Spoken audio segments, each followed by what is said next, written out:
era un otro pica pica currita. Pica pica currita, aquí no tem protocolo, no saca vivira. Pica pica currita, pica pica, pica pica. Pica pica currita, aquí no tem protocolo, no saca vivira. Pica pica currita. Op het moment dat ik haar zag, dat ging in één keer die belletje bij mij van, wow, wacht even. Ik was de hele tijd aan het rennen tussen de gemeente en de belasting. De gemeente en de belasting. Van, hallo, wat is hier aan de hand? Dus op dat moment is eigenlijk gewoon het balletje gaan rollen. En toen heb ik natuurlijk een Twitter-account aangemaakt. En heb ik overal, zeg maar, de gemeenteschandaal proberen open te breken. Want het is natuurlijk niet alleen de schuld van de belasting.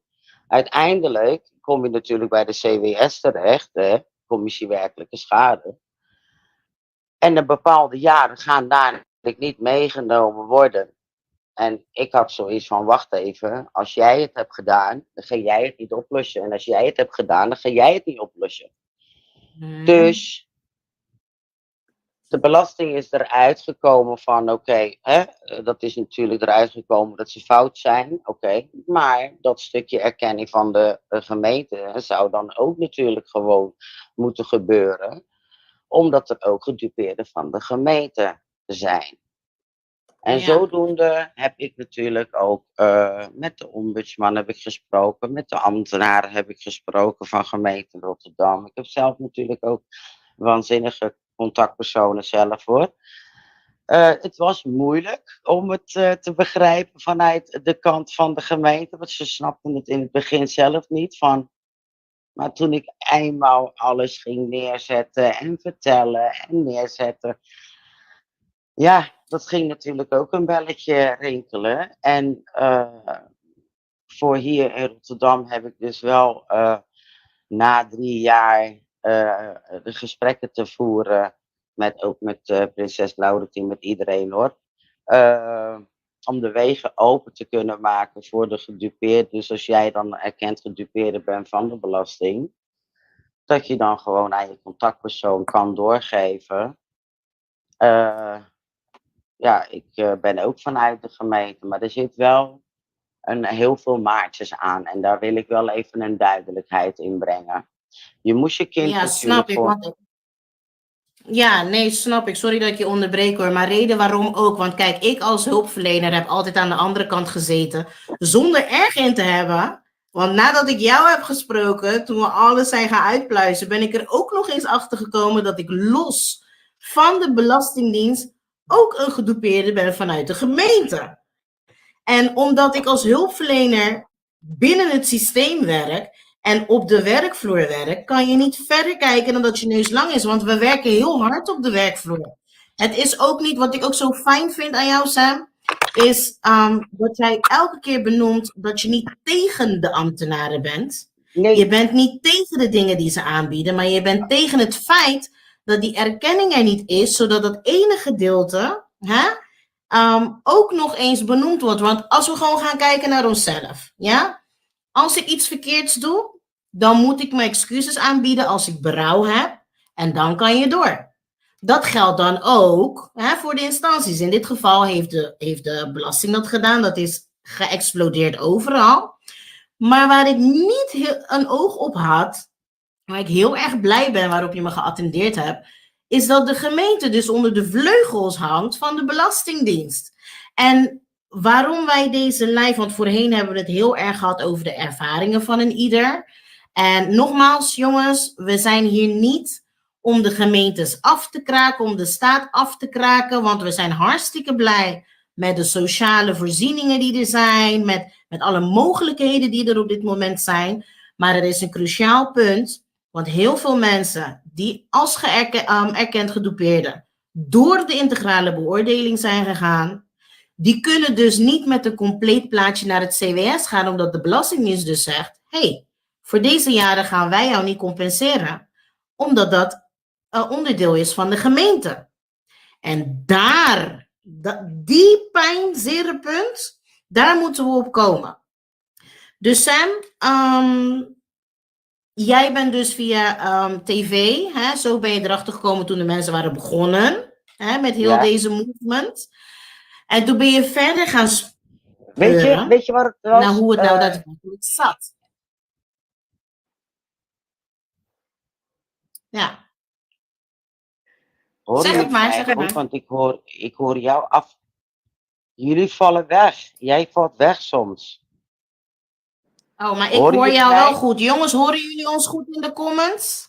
Ja, ik hoor je goed. Ik kan je heel goed Ja? horen. Oké. Ja. Ja. Misschien ligt het aan je oortjes, Sam. Wat was de vraag? Sorry. Misschien ligt het aan je oortjes. We gaan. Ja, ik hoor je nu wel goed hoor. We gaan het nog een keer proberen. Als het dan fout gaat, dan ga ik die oortjes eraf halen. Ja. Oké, nou ja, eigenlijk wat ik heb benoemd is, hè, je kan niet met want het is een hele gebeurtenis. Je meldt je aan, na de aanmelding word je erkend op een gegeven moment, dan krijg je die 30k. Het moment dat ik die 30k kreeg, voelde ik me als, oké, hier, hou je mond. Hè, dat heb ik ook eerder benoemd, want ik dacht van, oké, ja, wat nu? Dan ga je door het integrale Ik ging lachen. beoordeling. Jij ging lachen, maar ik had van shit, wat is dit? Oké, ik heb het gehad en nu? Ik was ging angstig. werkelijk waar lachen, want ik dacht echt in mijn eigen werkelijk waar, je compensatie, hoe bedoel je compensatie? Want het is een gedeelte van je geld, dat is nummer 1. Het is geen compensatie.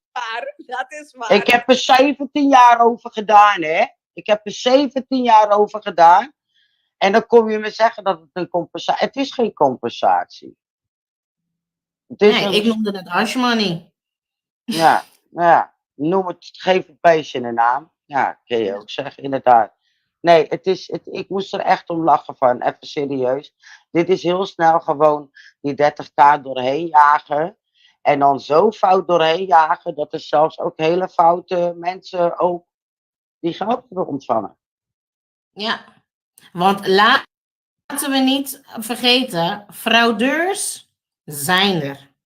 Maar de mensen die echt alles hebben gedaan naar behoren, die zijn ook de dupe geworden van dit onderdeel. En waarom dit onderdeel zo belangrijk is, daarom vind ik het zo mooi, want nogmaals, ik had het oog daar niet op, is dat je niet met een compleet plaatje uiteindelijk, nadat je je 30k hebt ontvangen en je door de integrale beoordeling gaat, ja, wanneer je die afrondt, zegt de belasting, hey, voor deze jaren word jij niet uitbetaald, want dat is de verantwoordelijkheid van de gemeente. Dus je kan niet met een geel plaatje naar het CWS terecht gaan. En al die tijd heb ik het niet begrepen. Eén momentje, zo openlijk zijn ze niet om te zeggen dat ligt aan de gemeente. Nee, maar goed, uiteindelijk, hè, wanneer je het gaat uitstippelen. Maar vertel jij wat meer, Sam. Vertel jij, want jij weet precies. Nou ja, ik heb natuurlijk gewoon al die jaren heen en weer zitten rennen. Laat me eerst een voorbeeld geven, want niet dat mensen denken van, oh ja, ik zat ook bij de gemeente, dus het zal wel aan de gemeente liggen. Nee, zo werkt het niet. Het gaat hier namelijk om. Je hebt trajecten moeten volgen of vrijwilligerswerk moeten doen. Je hebt je kind op de opvang moeten zetten. Hier in Rotterdam er zijn 2 groepen. Dat wordt de participatiegroep en de Sarafina groep benoemd. Ja? Wij hebben dus onze kind gewoon op de kinderopvang moeten zetten. Ongeacht of je nou kon, ja of nee. Iedereen moest gaan werken. Maar... Sam, je kon niet weigeren. Nee, je kon niet weigeren. Absoluut niet, want je zit natuurlijk in de participatiegedeelte. Maar als jij niet kan, en je hebt daar gewoon alle reden toe, niet omdat je pijn in je teen hebt en pijn in je hoofd hebt en je wil gewoon niet gaan werken en je wil zitten op je kont. Nee, dat is het niet. Je hebt deskundige papieren in je handen van, kijk, dit is er aan de hand. En ze willen je niet helpen. Ja, dat is, weet je, en je hebt geen begeleiding gehad, geen hulp gehad, terwijl je vroeg. Ja, dat is dus eigenlijk het gedeelte waar ik het goed met jullie over wil hebben. Want er zijn ook mensen die hun kind op de opvang hebben gezet. En dus ook al is het gevraagd dat ze het op de opvang moeten zetten. Of ze hebben het vrijwillig zelf op de opvang gezet. En vervolgens hebben ze dus helemaal geen moer uitgevreten. Of, helaas, ze hebben de gemeente of de belasting belazerd. Laten we gewoon even eerlijk zijn over alles. Hè? Want je hebt de goede ambtenaren, je hebt de foute ambtenaren. Oké, ze werken allemaal onder één systeem, dat snappen we. Hè? Maar we hebben ook onder ons allemaal, hebben we ook wel foute keuzes gemaakt. Hè? En je hebt ook foutjes gemaakt. Je hebt ook fraudes, dus willenswetens. En je hebt ook mensen die geen fouten hebben gemaakt. En je bent de hel ingetrapt. Ja. En voor degenen die geen fouten hebben gemaakt, is het programma van jullie vanavond, omdat er is een tijdlimiet voor eind van dit jaar. Juist. Een beetje recht te kunnen zetten. Nou ja, dat Nou, is de Het is meer belastinggedeelte. informeren, hè, Rita. Het is meer echt informeren aan de mensen, want rechtzetten, dat is een hele procedure wat nog... Ja, het Ja. is een hele lange proces. Maar een vraagje. Wat is het verschil tussen die toeslagenaffaire, ik ben in papiermens gegaan, en de gemeenteschandaal?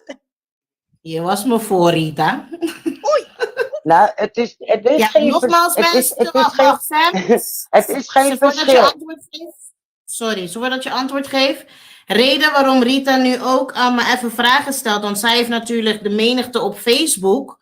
Daar heeft ze ook commentaar, hè? Dus vandaar dat het is nu niet alleen streamen, maar dan kan ze ook communiceren op die manier, waardoor we wat breder bereikbaar zijn. Sorry, geef maar antwoord.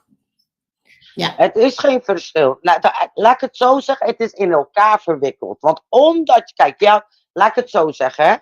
Je hebt vanuit 3 posities dat je zeg maar in de toeslagen bent terechtgekomen. 1, je had een eigen bedrijf.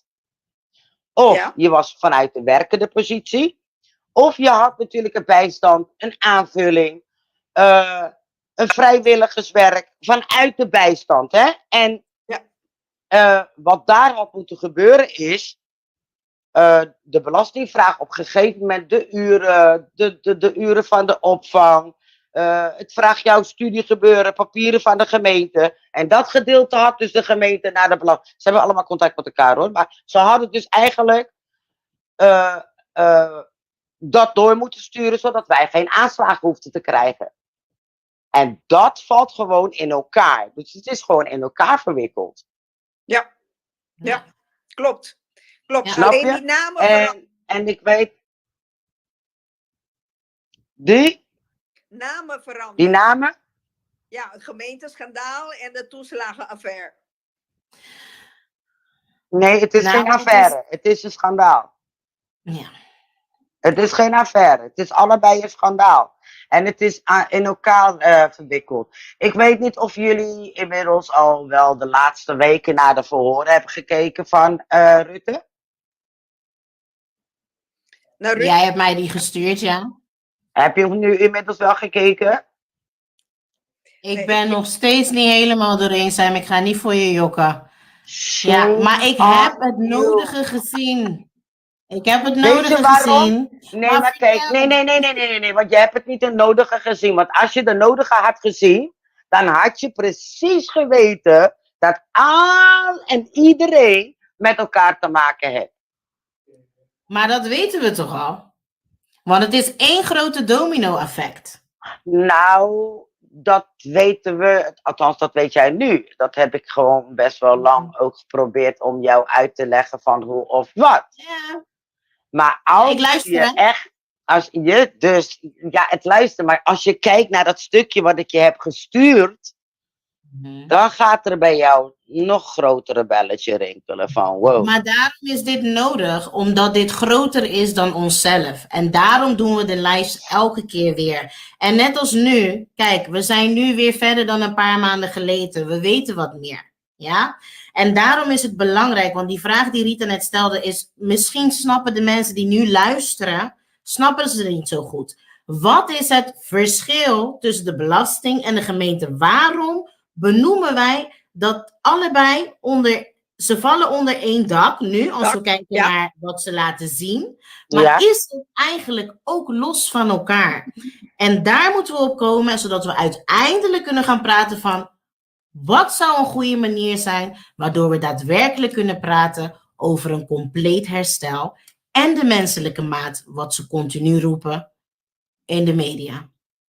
En ze weten nog geen eens wat die menselijke maat is. Want als ze het weten, dan zullen ze gaan veranderen in hun doen.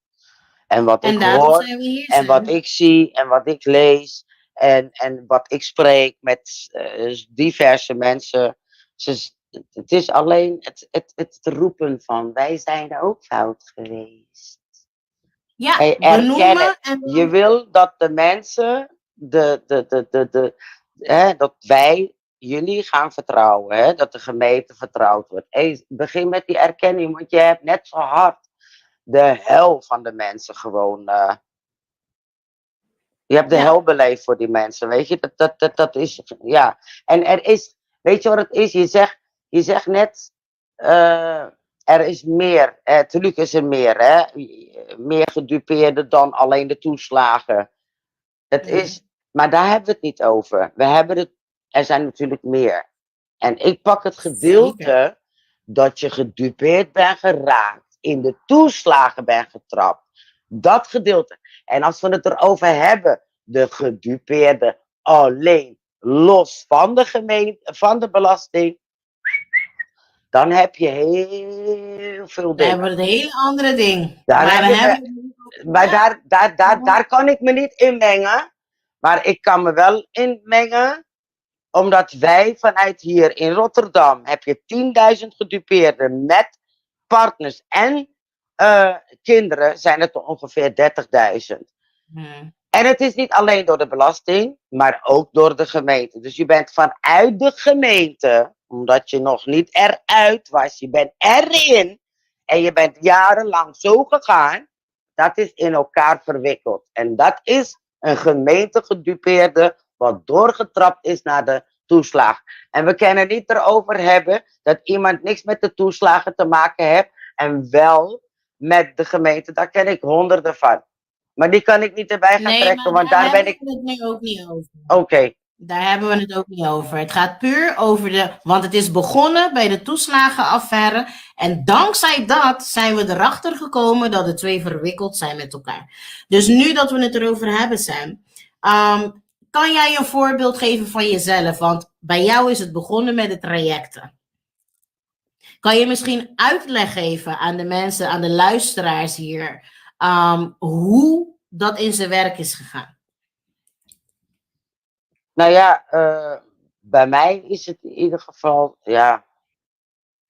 Normaliter hoor je dus eigenlijk gewoon met een persoon in gesprek te gaan. En dan gaan ze kijken naar de mogelijkheden en dat soort dergelijke. Maar bij mij was die complicatie vanuit mijn zwangerschap. En ik was natuurlijk in het ziekenhuis terechtgekomen. En in het ziekenhuis, terwijl ik aan het bevallen was, kreeg ik nog mijn klantmanager aan de telefoon. En hij verwachtte dat het was op een donderdag en hij verwachtte dat ik maandag aan de balie bij hem zou moeten verschijnen. Dus die druk die zat niet 50% erop, maar die druk zat gewoon 100% bovenop. Vervolgens ben ik daar naartoe gegaan. Het was al gelijk, ze komen je huis naar binnen vallen, controleren, alles erop en eraan. Vervolgens afspraken worden gedaan. Er worden planningen gemaakt. Je moet je kind op de kinderopvang zetten. En vervolgens moet je moet sollicitaties, trainingen. Je moet leren lopen, je moet leren kloppen, je moet leren hoe je je naam uitspeelt. Hoe je het benoemt. Goedemorgen, ik ben Sam Keelan. Nou, even serieus te doen. Echt de meest belachelijke ingekochte trajecten van de gemeentes. Die kennen we allemaal. Maar je wordt dan gewoon echt als een... Ja. Sam, waarom krijg je huisbezoeken, controle thuis? Waarom? Kijk, ik snap, hè, als je hulp vraagt hier aan de overheid. En je klopt natuurlijk bij de gemeente aan.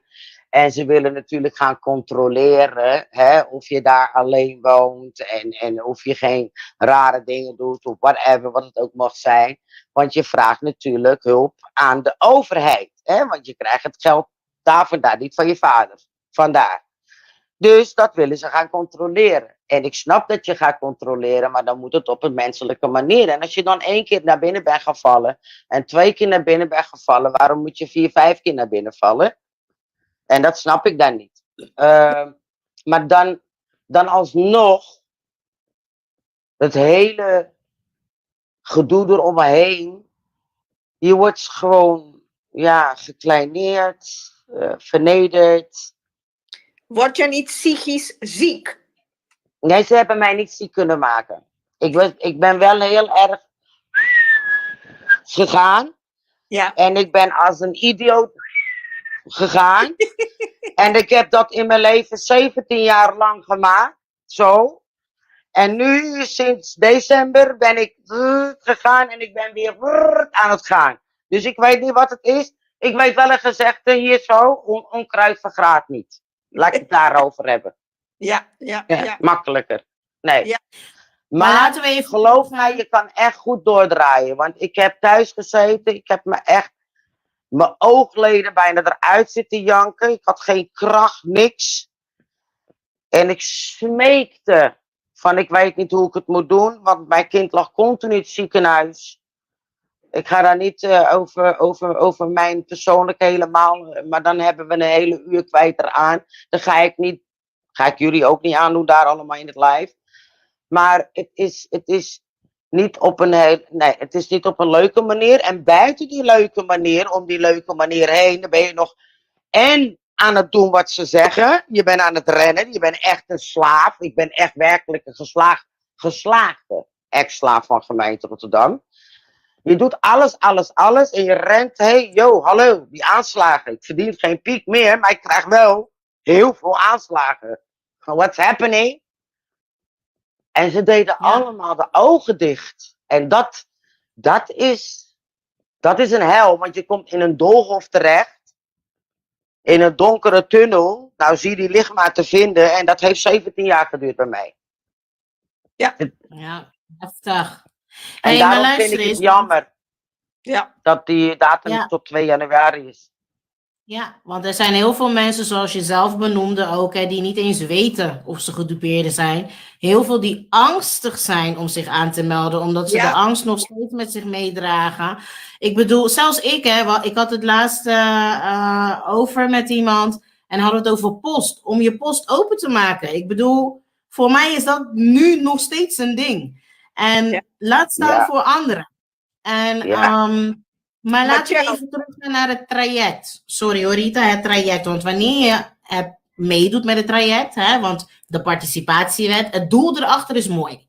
Maar hoe zijn ze ermee omgegaan? Want het moment dat je het traject in bent gegaan, moest er een formuliertje ingevuld worden. En die moest doorgestuurd worden naar de Belastingdienst. Waar de ellende dus is gestart. Kan je daar wat over kwijt zijn? Dat is, die papiertje van de Belastingdienst, bedoel je dat, vanuit de gemeente? Ja, want dat wordt hier in Rotterdam, wordt in elke stad anders benoemd, werkdeeltraject. Werkdeeltraject, weedeel van het reïntegratie. Die moest naar dan hadden wij niet die meegemaakt. Zo zeg ik het tegen hun ook altijd. Ja. Onnodig.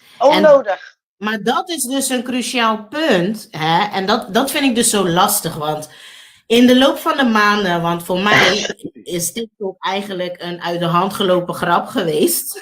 Wat uiteindelijk geëxplodeerd is door dit onderwerp. En weet je, ik heb jou ontmoet. We hebben gesprekken gehad. We zijn onderling nog dingen gaan onderzoeken, gaan kijken. Ik ook op mezelf, gesproken met diverse mensen.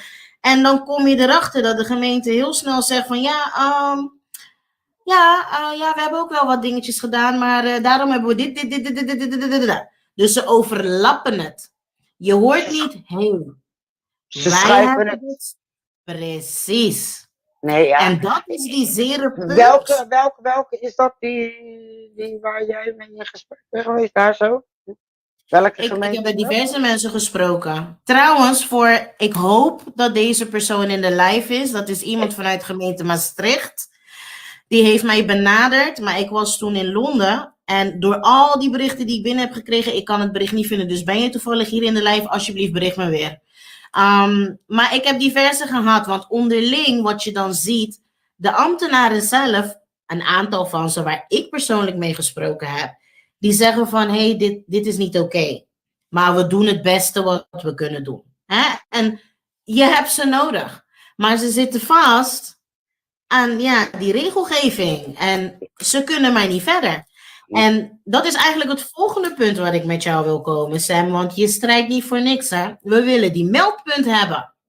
Nou Want ja, heel veel mensen heb ik naar jou doorgestuurd. ja, ook dat. Zo.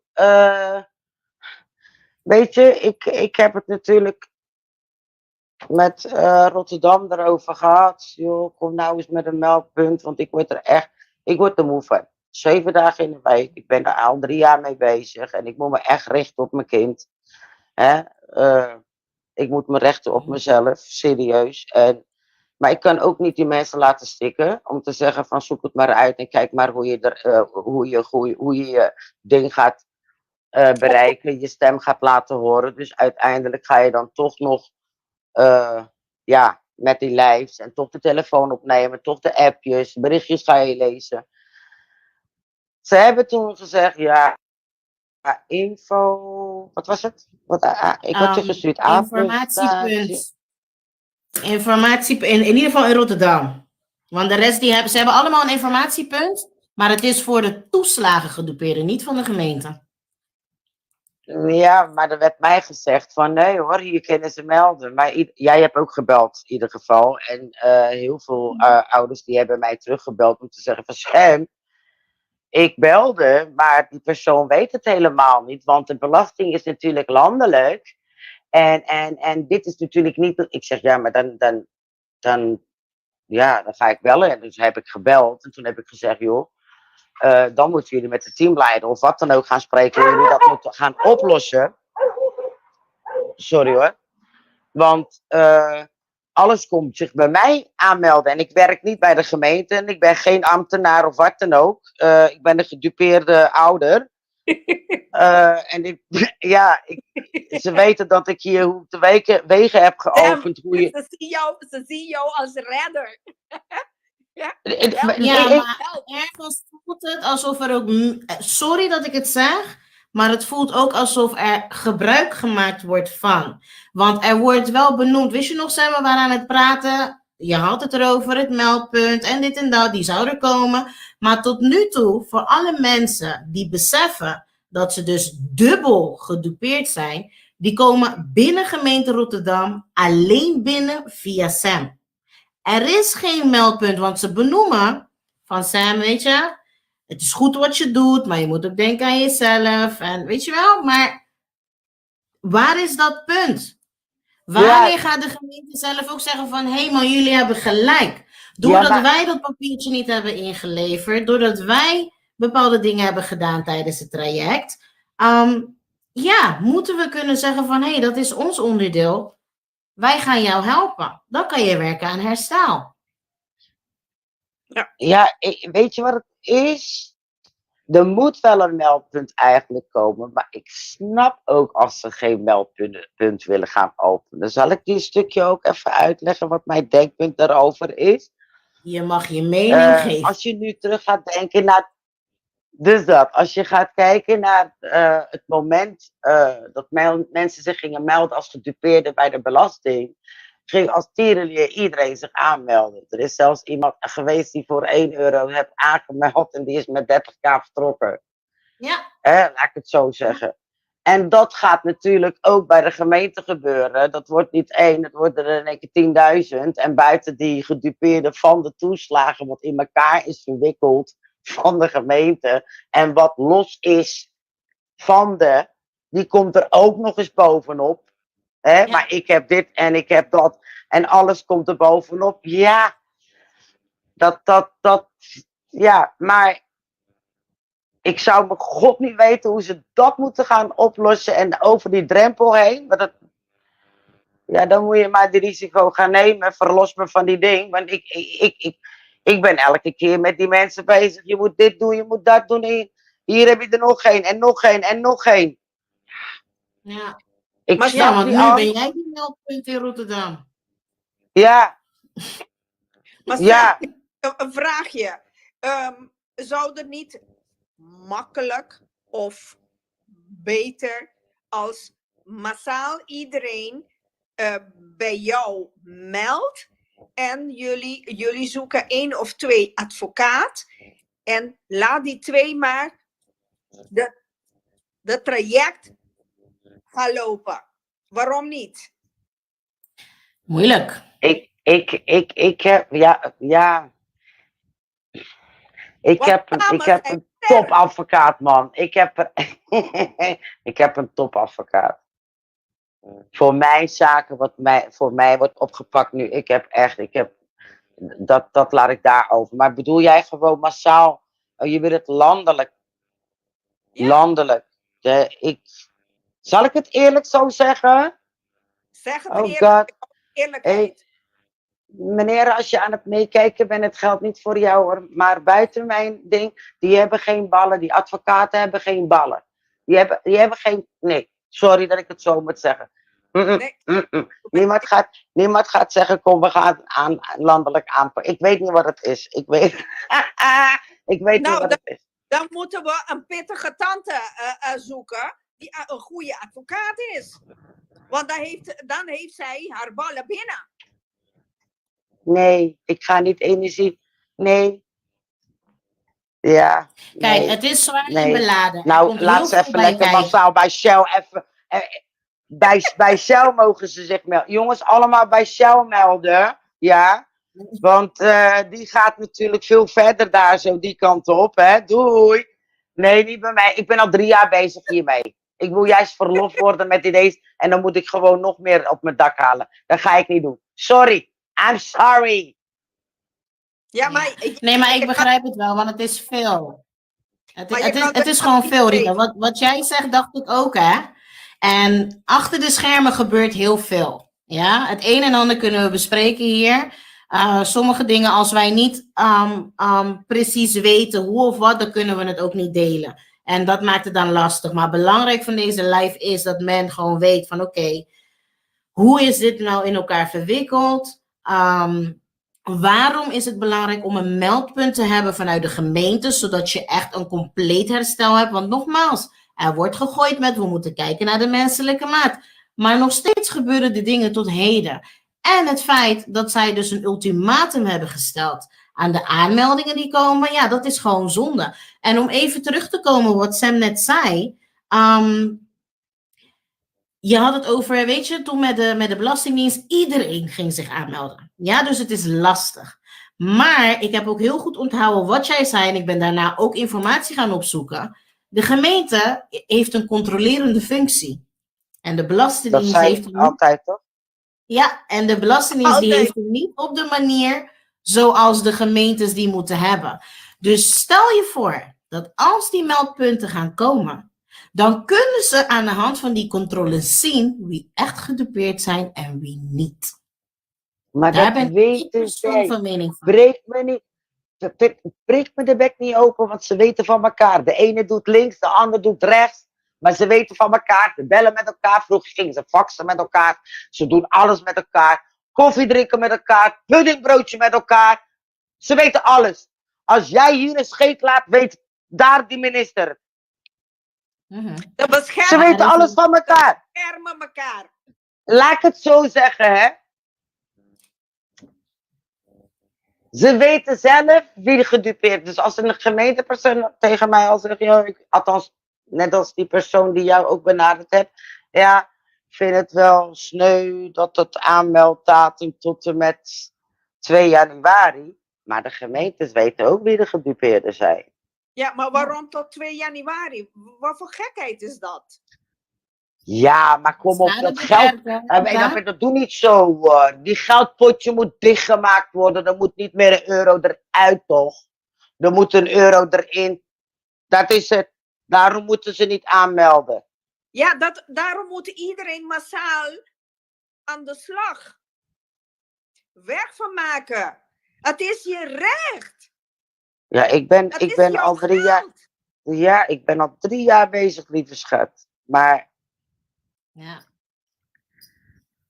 Voor dat gedeelte, ja, dat is tot en met 2 januari. En vergeet niet, hè, Rita, want er is heel veel gebeurd in de tussentijd. Kijk, achteraf, ik heb heel veel mensen gesproken de afgelopen maanden ook. En aan de hand van wat hun vertellen, haal ik ook informatie uit. Wat je dan ziet is van, oh, ja, maar ik ben geholpen, dus nu kan ik weer door. Ik heb een nieuwe baan en ik heb dit en ze laten het los. Terwijl hoe noem je dat? Terwijl de bron van het probleem nooit opgelost is. En je hebt nu een halve medaille van het verhaal waarover gesproken is, dat ook openbaar is gemaakt. En dat andere, ja, hoe goed ze het ook proberen te doen, dan heb ik het hier over de gemeentes, want van alles halen ze eruit om te doen voor deze doelgroep. En ik ben ook van mening, maak er gebruik van. Maar wees wel eerlijk, jongens, want we kunnen niet met een compleet verhaal aankomen bij het CBS als jij je erkenning niet toekent. En dat is het enige wat we vragen. Marcel, ik zie in die comments, ja, mensen zijn bang. Bang voor wat? Je bent in principe alles kwijt. Wacht even, bang, Rita, bang. ik was ook bang. Wacht, angstig. bang voor wat? Bang om aan te melden? Bang van de gemeente? Wat is het? Ja. Belasting. Ja. Maar je hebt niks. Dus bang voor wat? Ja, zo denk ik nu, hè. Maar toen, ik heb een paar keer Hoe gehoord. bedoel je, ben je bang voor wat? Bang voor wat? Ben je een gedupeerde ook? Ik niet. Nee. Oh, maar dan vraag ik je, dan begrijp ik wel waarom je zegt, waarom bang? Nou, ik zou je zeggen, waarom bang? Ja. Wanneer je wat krijgt bijvoorbeeld van de belasting, hè, dan weet je ook dat je dubbel moet gaan betalen. Op een gegeven moment moet je wat terugbetalen. Hè? En die mensen die hebben jarenlang onterecht zoveel terug moeten betalen, dat er een envelopje komt, dan begin je al te trillen. Als die brievenbus zo gaat, dan begin je al te trillen, wat valt naar binnen. Hè? Die mensen zijn bang dat die deurwaarders weer naar binnen komen vallen. De mensen zijn bang dat er weer beslagleggingen gaan komen. Dat zijn de redenen dat mensen bang zijn. Mm-hmm. Maar die mensen hoeven nou tegenwoordig echt niet bang te zijn. Want als ze goed de media volgen en de nieuws volgen, dan weten ze krijgen alle ondersteuning nu. En niet, ja, weet je, als iemand nu tegen mij zegt van, joh, ik word niet geholpen en ik ben een gedupeerd, dan zeg ik, dat klopt niet, want ik weet wel dat ze geholpen worden. Ja. Als je in nood zit, dan word je gewoon geholpen. Dus laat staan als je een gedupeerde bent, dan word je echt geholpen. Dat is één ding wat zeker is. Maar ben je nog niet erkend gedupeerde, heb je nog niet aangemeld, wees niet bang. Ken je iemand? Praat met diegene. En je hoeft niet bang te zijn, want dat is geweest. Dat is geweest. Daar hoef je nu niet meer bang te zijn. Weet je dus 1000% voor jezelf. Weet je 1000% bedoel ik. Dat je zelf een gedupeerde bent. Want anders was je niet bang. Want je hebt die ding meegemaakt. Daarom ben je bang. Ik was angstig. Zo. Iedereen zei, ga je aanmelden? Ik dacht, no, als ik naar OMP Belastingdienst ga, na 3/4 jaar komen ze terug en dan gaan ze me dadelijk zeggen van, ja, doei mevrouw, toch, we hebben even gekeken en we komen het terughalen. Ik dacht, nee. En ik ben zo dom, want ik heb niet eens geprofiteerd van mijn 30k. Ik heb het geïnvesteerd. Ik heb het ergens weggezet, zodat ik gewoon zo min mogelijk, ik dacht, nee, ik wil niet. En ik snap die blokkade wel. Vooral als je door heel het systeem in bent gegaan, waar het zorgsysteem ook in terecht is gekomen. Mensen die bij het UWV terecht zijn gekomen, of bij het IND omdat ze een partner hadden, of mensen die bij de jeugdzorg terecht zijn gekomen. Laten we niet vergeten, de kinderen die allemaal afgepakt zijn van hun ouders. Die nog steeds niet... Laten we niet vergeten dat er ook 475 kinderen ongeveer, laat me die getal niet verkeerd zeggen, overleden zijn ook. Wat? Dankjewel. Ja. Ja, er is ook op man. En dat is weer een andere dekseltje van een andere potje. Maar Ik Hoe heb komt het daar, dat die kinderen zijn overleden? nou ja, kijk, ik ben geen onderzoek gebeuren en ik kan niet zeggen van hoe of wat, maar aangezien ik een voorbeeld kan nemen over mijn kind en bepaalde mensen die ik heb gesproken, die zichzelf bij mij hebben aangemeld, is mijn kind is toen onterecht, binnen 30 minuten heeft hij dus eigenlijk een ADHD-bestempeling gekregen en autisme. Nou, dat had hij dus niet. Maar hij moest ook verplicht aan de medicatie. En als ik het niet had gedaan, dan had ik dus een grote kans dat ik mijn kind kwijt zou raken. Want als je niet meewerkt, dan ben je een ouder die niet goed meewerkt en bladibladiblo. En zo komt de zorg en verplichting en uithuisplaatsing. Dus wat ben je aan het doen? Medicatie. Dan zeg je, oké, je bent bang hè, dat je je kind kwijtraakt. Oké. Eindstand precies 5 weken, 6 weken daarna kreeg hij ontsteking in zijn ogen. En die ontsteking, dan gaan we voor het volgende, ja, dus met andere woorden, die medicatie wat hij innam, Ritalin, Metivinidaat, Metikinet en de Concerta, die hebben zoveel bijwerkingen. Er zijn zelfs kinderen die er hartklachten van hebben en die ook gewoon naar de cardioloog gaan. Mijn kind heeft geluk gehad en geen geluk gehad. Hij heeft een ontsteking in zijn oog gekregen door die ADHD-medicatie. En daarna is hij natuurlijk, dat is dus die ADHD-fraude, noem ik dat. Dat is het ook, want het kost allemaal ontiegelijk veel geld in het potje natuurlijk. En vervolgens hebben de artsen 13 jaar hebben ze hem verwaarloosd en niet geholpen aan de ontsteking. Hij heeft nu de ergste vorm van macula-oedeem en hij kan blind worden. Ja. Om even een korte samenvatting te geven en ook een uitleg, want kijk, wij onderling weten hoe of wat, maar om een voorbeeld te kunnen geven, jongens. In het verleden, vooral de mensen die trajecten gevolgd hebben, op het moment dat de aanslagen binnenkwamen, vergeet niet, dit zijn geen minuscule bedragen. Het zijn idiote bedragen van 15.000 naar boven. Ja? Die je moet gaan terugbetalen. Dan heb je die stress, terwijl je je ook nog moet houden aan de trajecten en de afspraken die van jou verwacht worden. En je hebt een huishouden om te regelen, je gezin. En als jij niet je moet je voorstellen, als jij je inkomsten krijgt vanuit de staat, je moet je houden aan trajecten, maar je krijgt uit het niets, je weet niet eens waar het vandaan komt, krijg je aanslagen die je terug moet gaan betalen. En je krijgt stress. Je krijgt stress, misschien snauw je je kinderen een paar keer. Misschien zeg je kind iets op school. School gaat zich ermee mengen. Dan heb je maatschappelijk werk. Dan komt kinderbescherming of de jeugdzorg, leerplicht. Zo gaat dat riedeltje dus door. En heel veel hebben het op die manier meegemaakt. En je wordt gek van al die derde partijen, ja, die zich gaan mengen in jouw privé, waar jij dus verplichtingen aan hebt. Want nogmaals, werk je niet mee, dan word je gezien als difficult, als moeilijk. En dan snij je jezelf nog meer in de vingers. En we zijn allemaal mensen. Dus ik wil je wordt gewoon knettergek. Ja, ik bedoel, zoals Sam als voorbeeld geeft. Ik bedoel, ze bevalt op donderdag, maar er wordt verwacht dat jij maandag op de stoep komt staan, omdat jij sollicitatieplicht hebt of weet ik veel wat binnen die traject. Het is onmenselijk, snap je? Terwijl je hoofd vol zit met andere dingen. Ik bedoel, tussendoor zijn mensen hun huizen kwijtgeraakt, hun banen kwijtgeraakt. En dat is het gevolg dat jeugdzorg binnenkomt, kinderbescherming, want je hebt geen veilige thuissituatie voor je kind. En dan wordt er gewoon gekeken naar de regels. Ja, mevrouw, het was jouw verantwoordelijkheid. Dus nogmaals, we kraken de boel niet af, maar we benoemen ook de andere kant van de medaille. Want we zijn hartstikke blij, althans laat me voor mezelf spreken. Dus ik ben blij, vooral ik als iemand die aan de andere kant van de tafel zit, die weet hoe hard hulpverleners werken om andere mensen te helpen. Vooral op de werkvloer, want wij doen het meeste daar beneden. Niet de managers en die mensen daarboven, want die geven opdracht.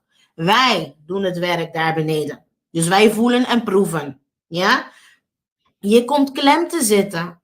En dan is het, als je het grote plaatje gaat kijken, dan is het alleen maar oneerlijk dat er niet verder gekeken wordt en kijk naar het resultaat wat er is gekomen. Daarom is het belangrijk dat er inderdaad een meldpunt komt. En Sam, ik moet eerlijk zeggen, dit is mijn persoonlijke mening. Ik ben blij dat jij 3 jaar lang gestreden hebt. Ik ben blij dat mensen via jou binnen kunnen komen, maar ik vind het niet jouw verantwoordelijkheid dat ze via jou binnen moeten komen. En dit geldt voor alle gemeentes rond heel Nederland, want er zijn ook mensen die benoemd hebben van, hé, maar mijn gemeente weet niet eens wat ze moeten doen. Ik bedoel, ik heb een keer voor de grap gebeld naar de gemeente en ik zei van, hé, luister, zus en zo, dit en dit en dat. Ja, ik weet het niet. Hier moet je alleen maar melden dat je gedupeerde bent. Ik weet niet waar je het over hebt. In feite, zal ik het zo zeggen. Wie had je toen gebeld? De gemeente, zeg je? Die was gemeente Rotterdam, het meldpunt. Toen had ik het over de gemeente, het onderdeel van de gemeente. Ja. Daar wisten ze niet zoveel van. En ze weten nooit bij geen enkele afdeling helemaal niks. Bij geen enkele gemeente. Maar ondertussen, ik word wel moe. Ik zeg eerlijk, ik ben echt moe. Ja, maar ik vind ook dat je verlost moet worden hiervan. Maar zelfs ik bedoel, jij zit er echt diep in. Ik gebruik mijn platform, ik deel gewoon de algemene info en ik deel van beide kanten. Want nogmaals, we moeten de goede dingen bespreken, maar de nare dingen gaan we het ook over hebben, want dan blijven we in balans, toch? Ja, ik ben van de balans. Er zijn nog meer dingen die nog meer naar zijn. En die ga ik nog ineens benoemen. Want het is echt zorgelijk. Het is veel. En het nare wat ik vind is dat bepaalde dingen nu nog steeds gebeuren. Maar Sam, eenmaal dat het is je hier jammer. zit, je kan het makkelijk eruit gooien. Je hebt aangezegd, doe maar de B en de C. Dan is het complete verhaal. Want Maar Rita, dat kan niet, Rita. Dat kan Hoe niet. graag? Het kan niet. Want Dat kunnen we doen in een volgende webinar, bijvoorbeeld over het vertrouwen tegenover de organisaties. En waarom niet het vertrouwen tegenover de organisaties. Over de angsten, de uitingen van mensen. Die kunnen we nu niet in die gemeenteschandaal en die belastingsschandaal tussen mengen. Oké. Ik wil één ding zeggen. De reden waarom, ik had tegen Chel gezegd van, joh, ik wil live op Pika Pika. En ik zeg eerst tegen Chel, ik wil mensen helpen, mijn medemens helpen. Jouw strijd, snap ik. Want die benzine heb ik.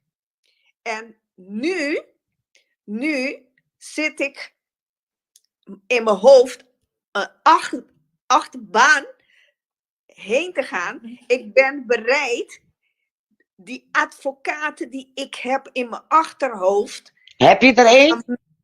Ik heb eentje in mijn gedachten. Oké, dan ga ik je uit je ding voor. Als jij eentje hebt in je gedachten en hij heeft die dingen, die ballen daar, ja? Dan ga ik met jou praten, oké? Dan hoef je niet daar hoofdpijn over te krijgen, ja? Heb jij er één? Maar het staat los. Dadelijk luistert de mijne. Meneer, als je meeluistert, ik heb het niet over. Dat is apart. In ieder geval, als jij een goede weet, ik ga met je mee, geen probleem. Maar hij moet die dingen hebben. En grote ook. Je moet lef hebben om dat te gaan doen. Ja, ik heb alle bewijzen. Tak.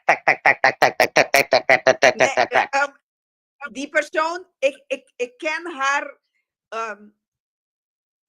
voor de helft. Ik denk als het zij kan het zulke zaken nemen, dan gaat ze zeker nemen en ze gaat zeker winnen. Want wij gaan praten achter de schermen. Ja? Ja, is goed. Wij gaan even praten achter de schermen. Want zij is verlost. Rita, hoe jij denkt, ik heb dat ook in gedachten. Waarom bundelen we het niet? Maar het is moeilijk om te bundelen, omdat iedereen een eigen casus heeft. Maar uiteindelijk valt het onder hetzelfde petje. Ja? En I like it. We gaan er verder over praten. Jongens, jullie weten, mijn pagina is om informatie te delen met een ieder. Mocht het zo zijn dat er wat uitkomt, jullie weten, we bossen het gelijk eruit. Ja? Dus no problemo. Maar tot die tijd houden we het rustig. Voor de mensen die meekijken, nog steeds meekijken, weet dat jullie, ik heb altijd benoemd, tot eind december kunnen jullie je aanmelden. Het is officieel 2 januari, maar ik zei bewust eind december, zodat jullie eerder gaan. Ja? 2 januari is de laatste moment. Of 1 januari waar je je kan aanmelden. Maar please, doe dit nog voor het einde van het jaar. Het is 1 telefoontje die je pleegt. Althans, vandaag is donderdag. Je kan morgen nog bellen. Doe het. Ik bedoel, ze gaan zelf het onderzoek voor je doen. En heel veel ik heb net ook iets gehoord over...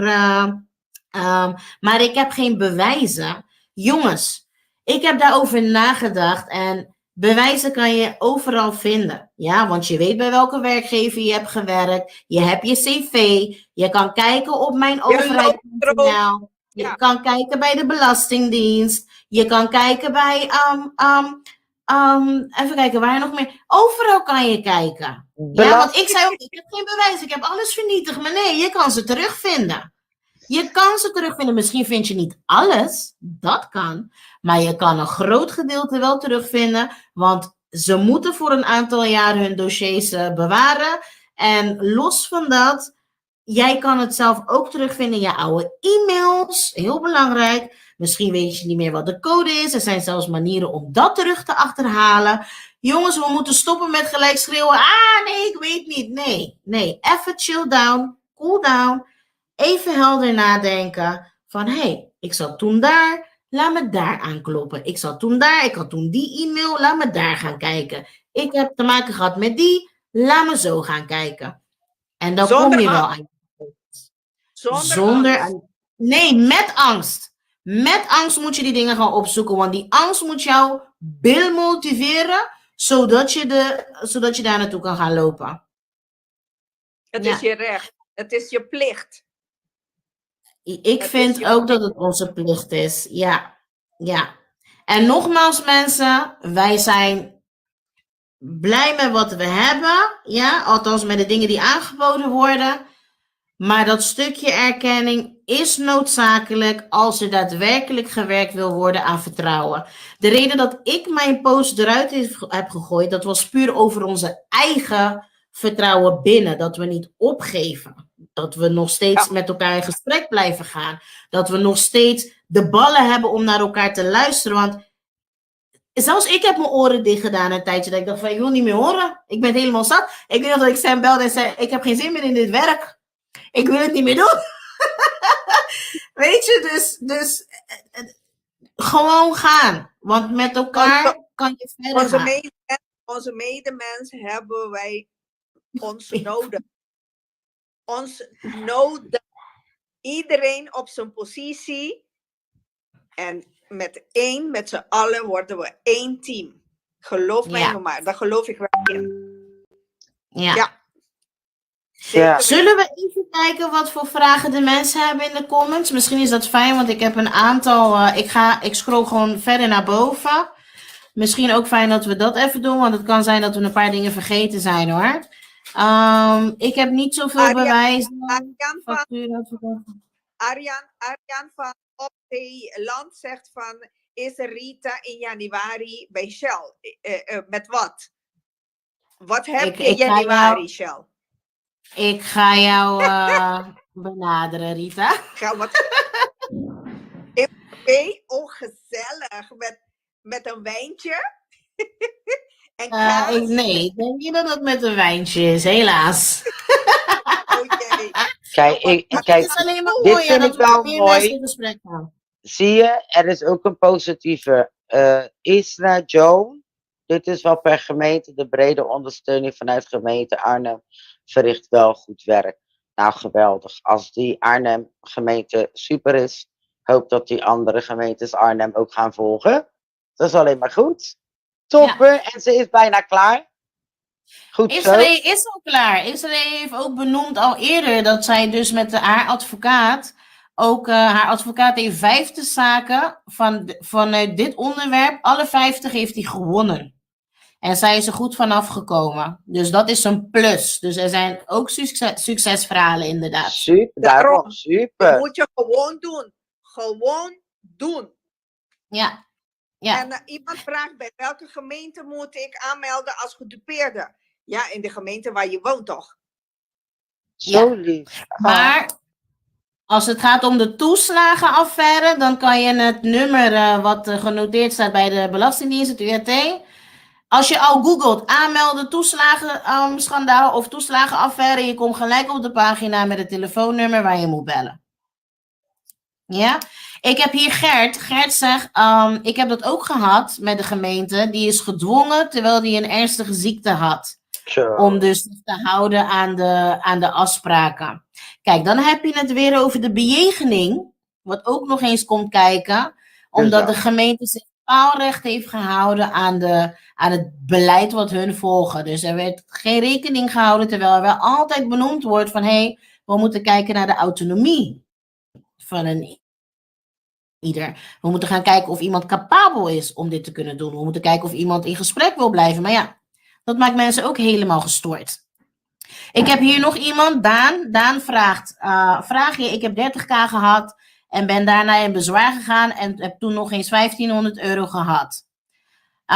Was mijn schuld toen heel hoog? Oh jee, Daan, je moet je verhaal wat verder afmaken. En we moeten niet focussen op het geld alleen, hè, mensen. We moeten focussen op ik snap dat je op die manier gecompenseerd kan worden, maar het gaat om het totale plaatje. Want het CBS bijvoorbeeld, die kijkt naar de emotionele schade van de tandarts. Of je misschien had je trouwplannen, zijn die afgezegd. Al die dingen worden erin meegenomen. Tandartskosten, alles wordt meegenomen. Goedemiddag, even kijken. Heel veel angst. Het is een vermoeiende gevecht. Ja, het is een vermoeiende gevecht, zegt Shari hier. Sam heeft gelijk allemaal en één systeem. Ja. Rita wordt gegroet. Wat gebeurt er wanneer je niet erkend wordt met je toeslagen? Als je niet erkend wordt met je toeslagen, bedoel je dat je dan niet als erkend gedupeerde wordt gezien? Of? Ja, Je kan altijd... erg.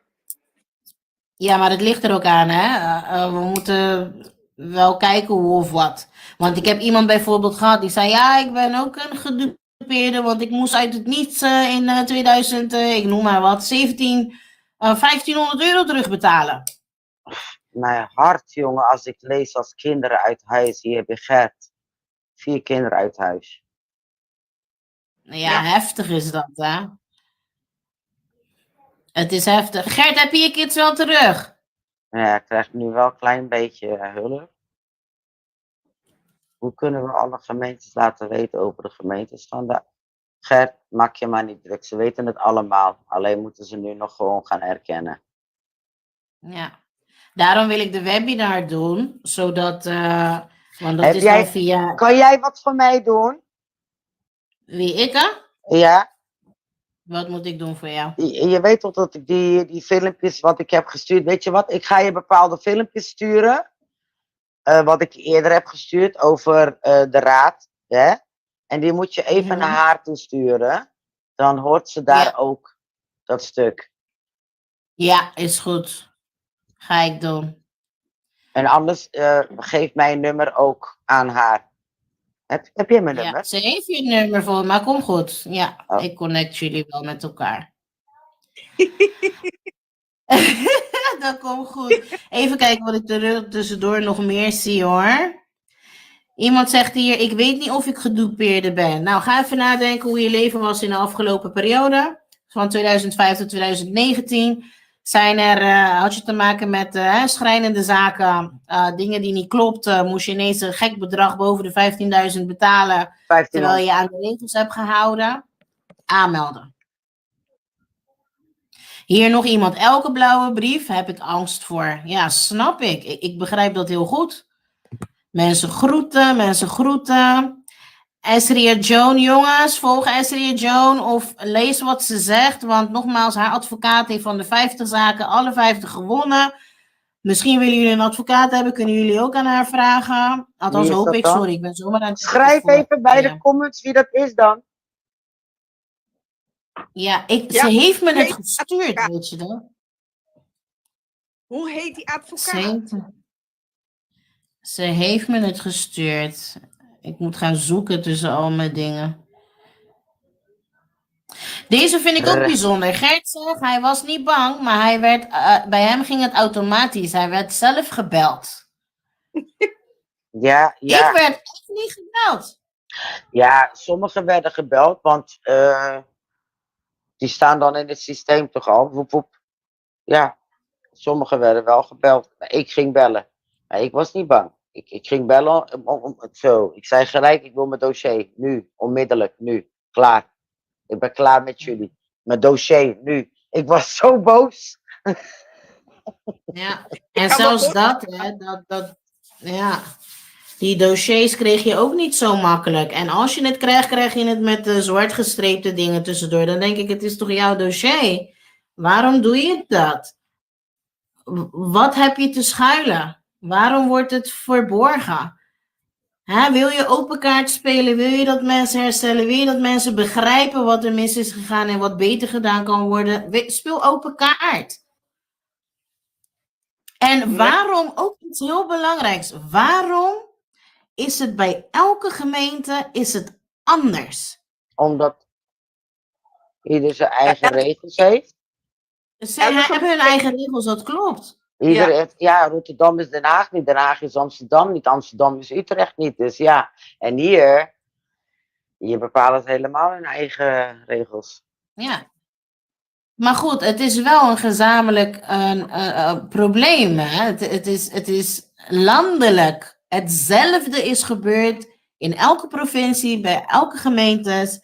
En Belastingdienst, ja, dat is gewoon één grote pot. Hè?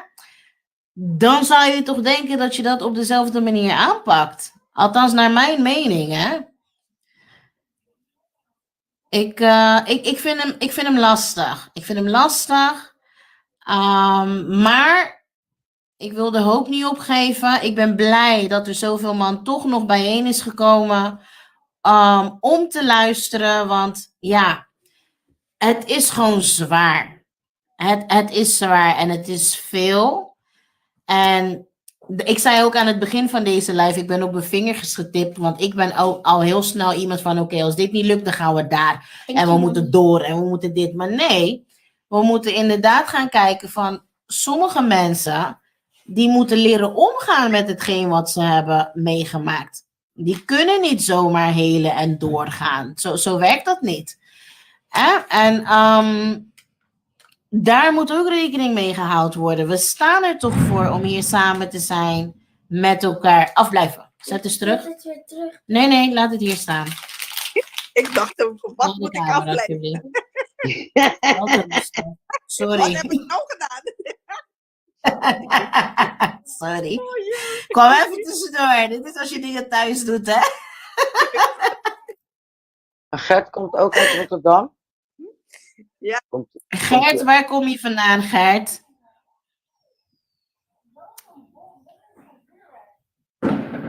Ook gevraagd, dat hoor je heel veel, dat mensen vragen voor hun dossier en ze krijgen het maar moeilijk.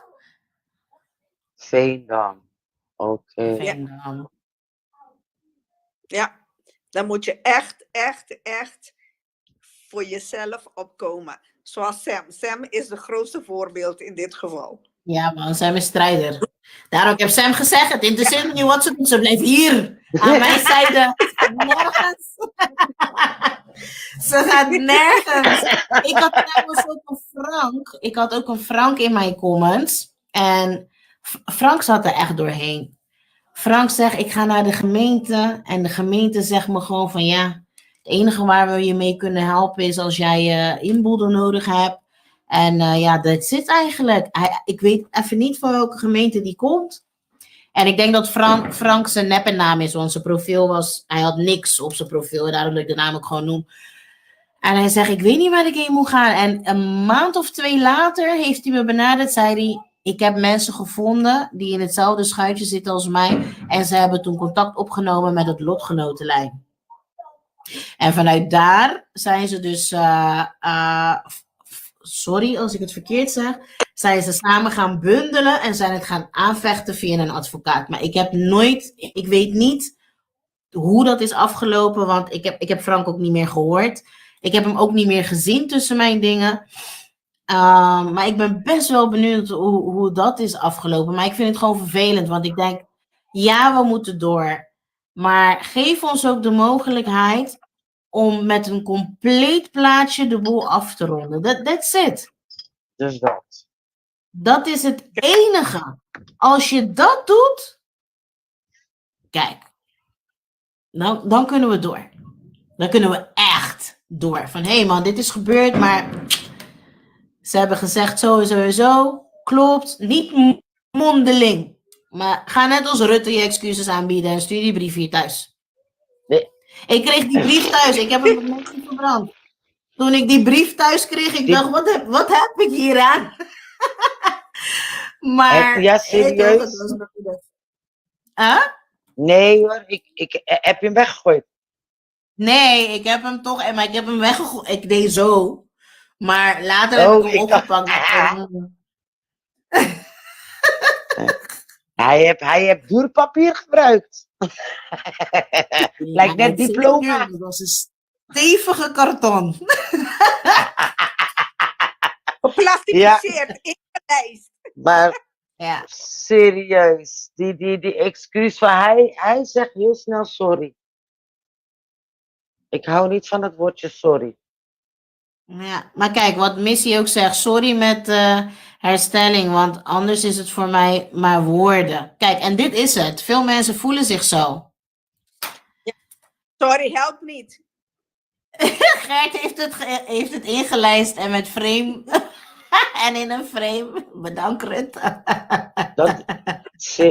Dat is echt... Ja, ik heb een kleine wc, dus als ik ergens gewoon ga verhuizen en ik krijg een grote wc, hij krijgt precies zo achter mij zo. Precies achter mij zo. Wanneer iemand naar binnen komt, zit hij die. En dan... Laten we zuiver blijven, mensen. Laten we zuiver blijven. Mooie plekje krijgt hij in nog een keer. Echt, Ja. Verjaardagkalender. echt hè? Ja. Ja. Maar kijk, als we het voorbeeld kijken van Gert. Hè. Gert die heeft zware letsel. Ja? Hij zou hulp moeten krijgen nu. Maar Ja. krijg je ook ondersteuning van de gemeente?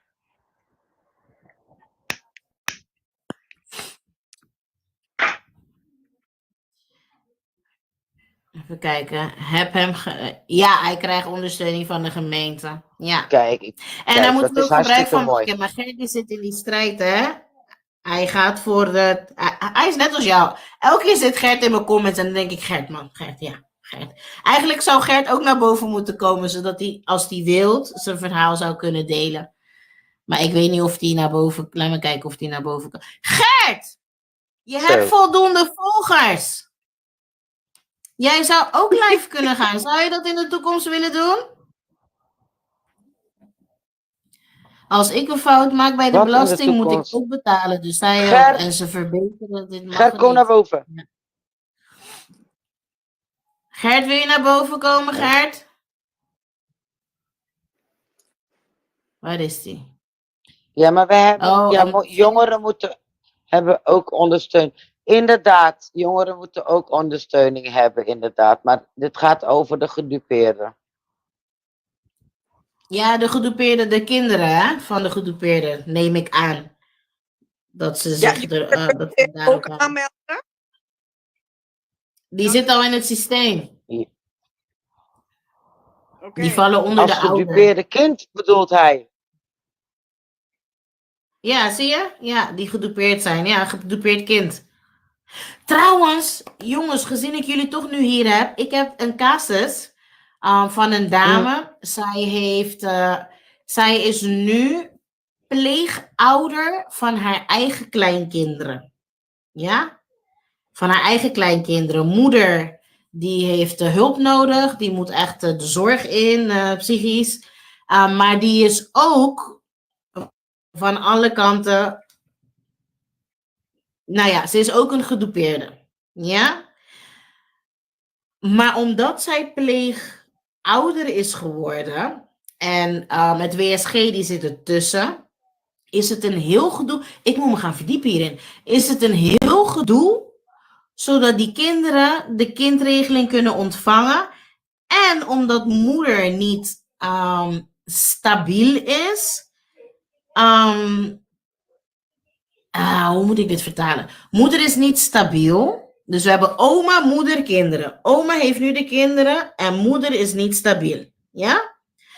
Maar moeder heeft een curator of een mentorschap nodig. Maar omdat moeder natuurlijk volwassen is, ze heeft geen RM. Dus oma die maakt zich zorgen en die wil dat gaan regelen. Maar ze komt nergens tussen en ze komt ook niet, ze heeft het alleen voor elkaar gekregen dat de oudste de kindregeling heeft gehad. Maar de rest die staan nog op standby. En ja, wat moeder doet met het inkomen, dat is een raadsel. Dit gaat zo. Ik kan niet te diep gaan op de dingen, maar het gaat heel ver. Heb je een soortgelijk iets meegemaakt? Een soortgelijk iets? Eén van jullie? Of Nee, mensen gehad zeker die... niet. Nee? Nee, Oh, zeker niet. want dat maakt het zo lastig dat ik denk van shit, hé. Er komt zoveel bij kijken. Maar goed, laten we dat stukje even laten. Daar hebben we het de andere keer over. Voor de mensen in de comments. We doen ons best om zo mogelijk te vertalen naar wat dit nou daadwerkelijk inhoudt. Even in het kort. Kunnen jullie een duimpje in de comments zetten als jullie begrijpen wat de toeslagenschandaal inhoudt als het gaat om de Belastingdienst? En kunnen jullie misschien een high five in de comments zetten als jullie begrijpen wat het onderdeel, waarom het belangrijk is om een meldpunt te hebben binnen het gemeenteschandaal, het onderdeel van de gemeente. Zouden jullie dat willen doen voor ons? Zodat we in ieder geval weten van oké, want we proberen zo laagdrempelig mogelijk de informatie te delen. Dat vind ik Maar, ook wel oké. goeie van Nina, wat ze nou zegt. Veel jongeren vanaf 18, die moeten zich natuurlijk zelf aanmelden. Hè? Want onder de 18 gaat het automatisch. En vanaf je 18e, dan moet je jezelf aanmelden. Inderdaad. En die jongeren weten ook niet. Dus als die jongeren geen contact hebben met ouderen, weten ze ook niet waar ze moeten aanmelden. Inderdaad. Ja, dat is precies weer zo'n sneu dingetje. Er zijn zelfs jongeren, ouderen, die totaal niet weten dat ze gedupeerd zijn. Het komt ongeveer op hetzelfde neer. En ook, niet vergeten, we hebben ook natuurlijk jongeren die in depressies zitten, die niet weten van hoe of wat, hoe ze iets moeten aanpakken, of een aandoening, of noem het maar op. En dat is echt sneu inderdaad. Hoe dan ook. Zij zegt, weet je, veel van boven de 18 weten niet. En want ze moeten zichzelf gaan aanmelden. En dat klopt. Jij kan bijvoorbeeld niet, als jij een kind van 20 hebt, kan jij niet aanmelden voor hem.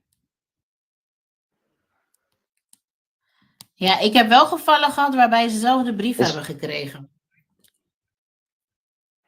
Sjaal, ik kan het nog niet aan wegens met Let's Sophia Live, het privé-account. Oké, geef niet Gert. Ik ben al blij dat je er bent en dat je in de comments actief bezig bent. Want mensen kunnen dit allemaal meelezen. Dus dank je wel daarvoor. Wetenschap. Ja. Kijk, in het geval van Good Guy heeft natuurlijk ook te maken met het gemeenteschandaal, maar hij valt onder het clubje los van de toeslagenaffaire. En dat is een andere tak. Maar in principe werkt het hetzelfde. Die loopt ook vast, ja. In wat? Josta die zegt... oh, je was niet actief in de live. Oké, geeft niks. Hij was niet actief. We hebben dus we hebben uitgedaan. Ze kwam later binnen. We hadden uitgelegd dat mensen bijvoorbeeld vanuit trajecten binnen zijn gekomen binnen de gemeente. Je moest een papiertje ondertekenen en bij elke gemeente heeft het een andere naam. Bij gemeente Rotterdam valt het onder het werkdeeltraject, het W-deel van reïntegratie. En die is dus niet goed doorgestuurd naar de Belastingdienst, waardoor mensen met aanmaningen en aanslagen thuis zijn gekomen. En uiteindelijk in dat gebeuren terecht zijn gekomen. En los van dat, daar zijn we niet diep op ingegaan, maar er is veel meer bij komen kijken, zoals de bejegening vanuit de gemeente. Denk aan klantmanagers, denk aan de Matchmakers. mensen die... Juist. Matchmakers, klantmanagers. Matchmakers, jobcoaches. Oh, hou op, schei uit. Oh. Ja, maar we Die- gaan dit vaker doen. Ik heb jullie beloofd dat ik dit onderwerp niet ga loslaten. Mijn doel is om dit minimaal 1 keer in de maand toch nog even te doen. En tussendoor doe ik ook andere dingen natuurlijk, maar het blijft een belangrijk onderdeel totdat er wat meer licht is aan het einde van de tunnel. Ja? En ook omdat er heel veel vraag naar is. De horizon. Horizon. Ik krijg kriebels als ik dat hoor. Rotterdam reïntegratietraject, ik ook, maar gemeente weet van niks. Waar moet ik zijn? Hoe kan de gemeente niks weten als je in een reïntegratietraject zat? Dat komt vanuit de gemeente. Of via waar heb je dat gehad? Ik kan me herinneren dat ik moest gaan werken terwijl ik geen opvang had. Ik moest met mijn kind iedere dag langs de bewoners. En daarna naar school. Oh, dat is echt erg. Dan kan je toch niet werken? Met haar kind? Ja, ze moest werken met een kind omdat er geen opvang was. Van welke gemeente is dit? Zo.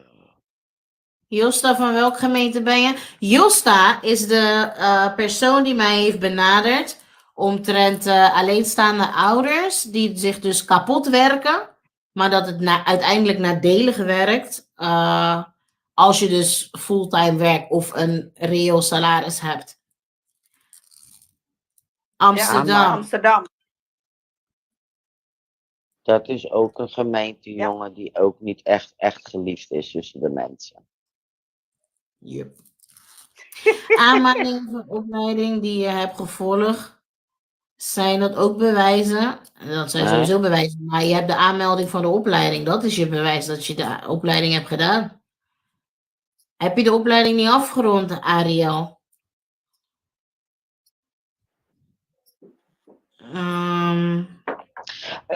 Laten we Ik denk even dat het ook te nog lang voor duurde, de... want de mensen, het zakt ook in kijkers nu. Ik denk dat het heel veel informatie is geweest. Maar aangezien ze nu in één keer met die... Luister dan. Ik denk dat je extra uitleg moet geven over trajecten. Want het is niet alleen het traject, maar ook het traject afmaken. Hè? Precies. Daarom vroeg ik, heb je het afgemaakt, de opleiding? Ja, maar wat is ook de reden dat je het niet hebt afgemaakt? Weet je, het is een omdat compleet mijn plaatje. kinderopvang is gestopt, kon ik niet verder. Wie heeft stopgezet, jouw kinderen? Ben je een erkend gedupeerde? En welke gemeente? Geef me 1 seconde, want mijn kinderen... Wacht. Zo, mijn kinderopvang. Ik moest mijn kind alleen thuis laten. Helemaal daar dat je aan het redden bent. En hoe oud Ja. waren ze, Sam? Alsjeblieft. Mijn kind, die was 6. Durf je alleen thuis te laten?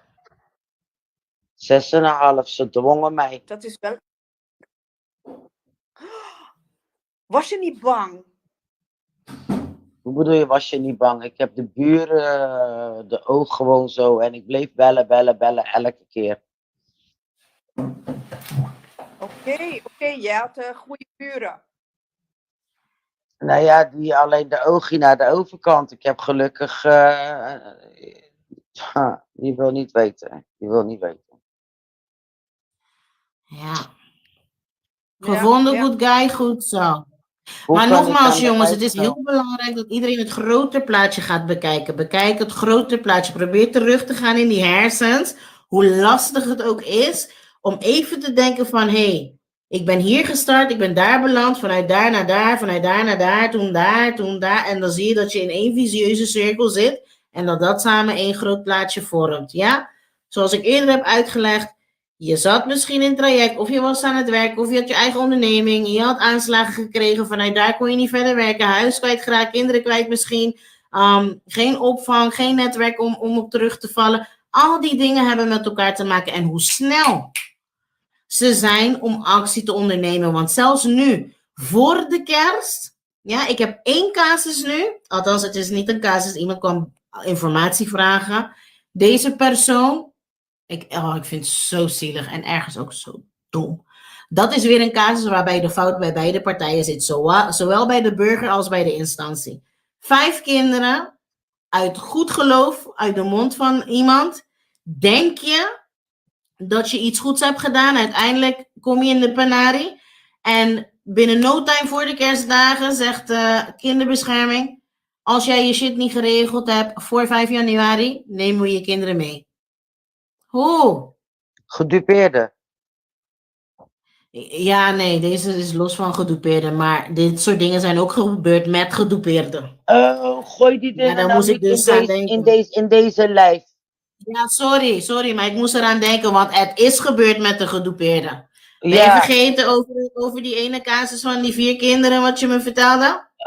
ben Waar je ben je vergeten wat ik je vanochtend heb gestuurd?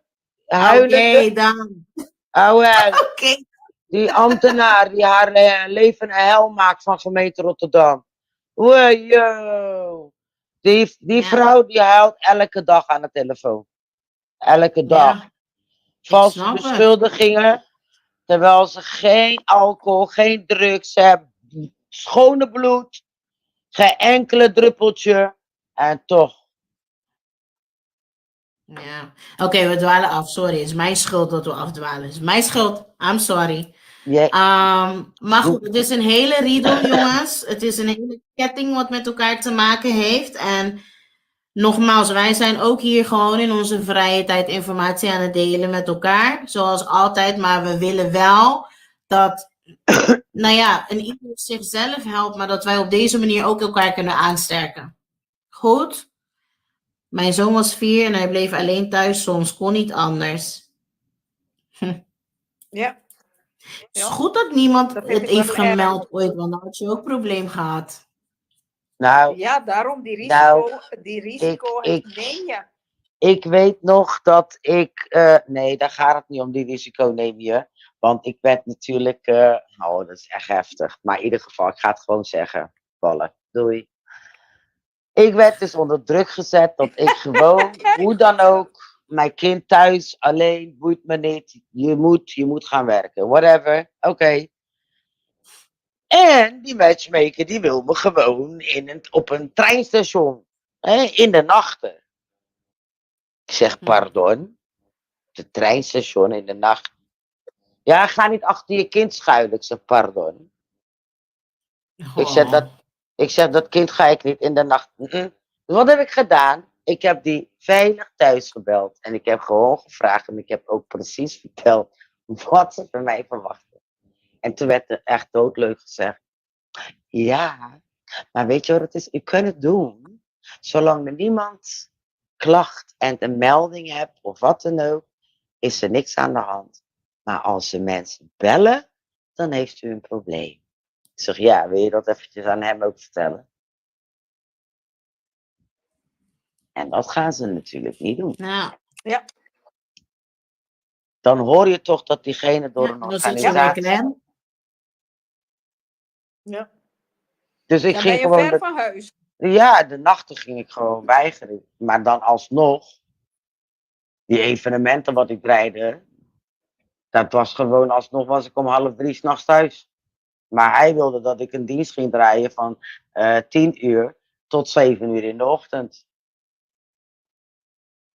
Nou, dat gaat niet. Ja, dat gaat niet, met een kind. Nee. Dat gaat niet. En dan kom je weer terecht bij de menselijke maat. Is er rekening gehouden met de situatie van de persoon die je op dat moment aan het helpen bent? Mag ik je wat Nee. vragen? Ze hebben het allemaal over die menselijke maat. Eerst moet die bezem, zo. En ik snap dat niet alle medewerkers tjoef eruit, want niet alle zijn slecht natuurlijk. Maar diegene die bezem, want die gaat niet met die menselijke maat mee, want hij was die beest. Die menselijke maat moet je gewoon erin gaan bezemen. Dus die oude eruit, ja.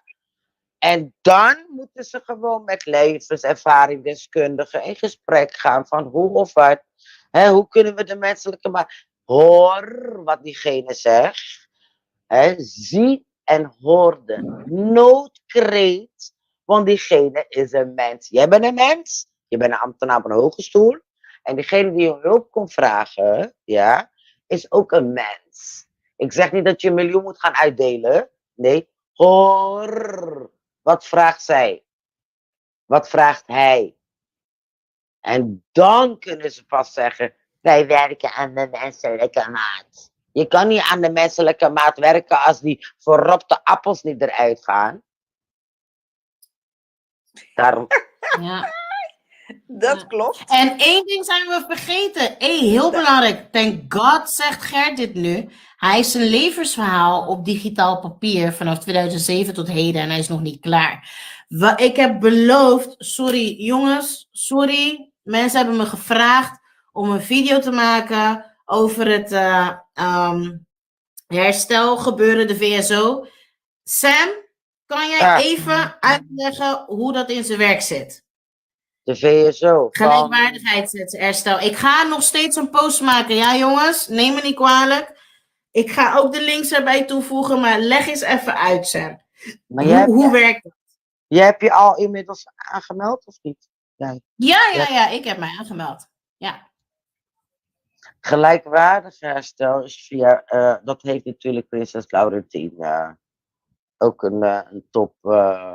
Ik vind het wel een mooi idee. Vooral als je zelf niet weet van hoe je je verhaal op papier moet gaan zetten. Want er wordt sowieso zeg maar naar iemand gezocht die jouw verhaal op papier gaat zetten. En dan naar de hand van die verhaal wat op het papier wordt gezet, kunnen ze ook meteen zien welke organisaties waar je mee te maken hebt gehad.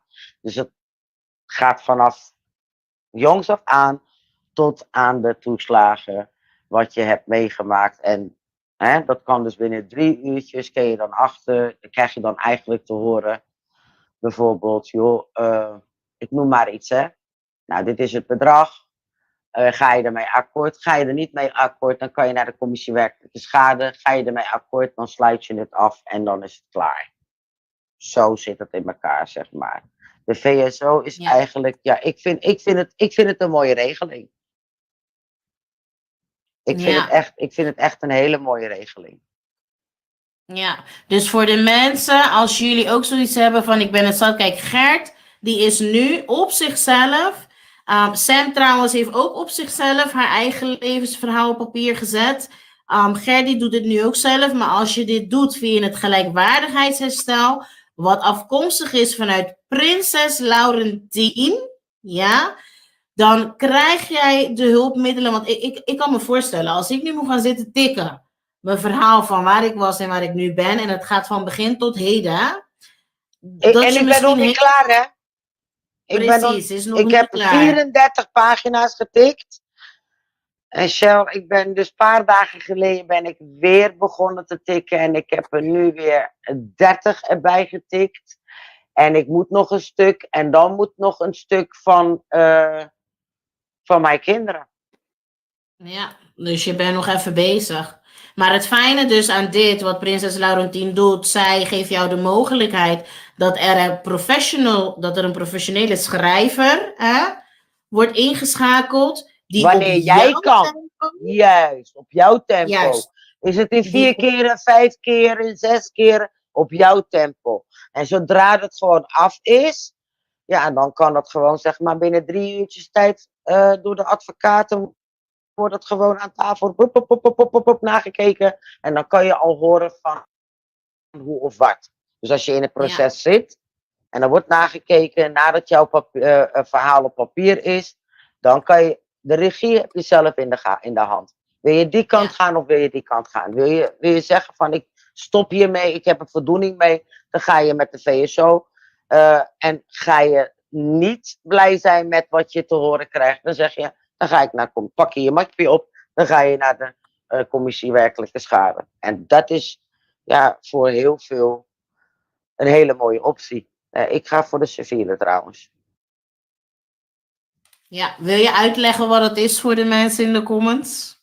Want jij gaat eenmaal wanneer jouw levensverhaal op papier staat, wat houdt het civiele in? Leg ze uit alsjeblieft, als je wil.